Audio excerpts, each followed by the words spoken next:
U.S. stocks slumped on Friday, with the Dow dropping about 1.25%, the S&P 500 shedding 1.6%, its biggest daily percentage decline in more than 2 months, and the Nasdaq sliding about 2.25%. Stocks opened lower after President Donald Trump announced a wave of steeper-than-expected tariffs on several trading partners.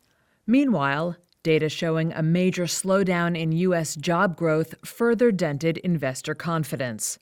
Sharp downward revisions to May's and June's jobs numbers proved particularly unnerving, notes Rick Gardner, Chief Investment Officer at RGA Investments.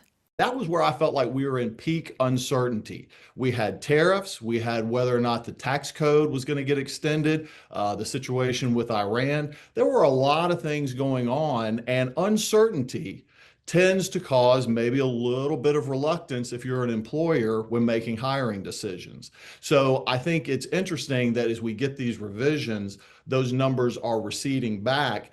And it may really be giving the Fed the opportunity that it's been looking for to drop rates. In fact, market expectations that the Fed will cut rates at its September meeting soared to more than 86% from about 38% in the prior session, according to CME's FedWatch tool.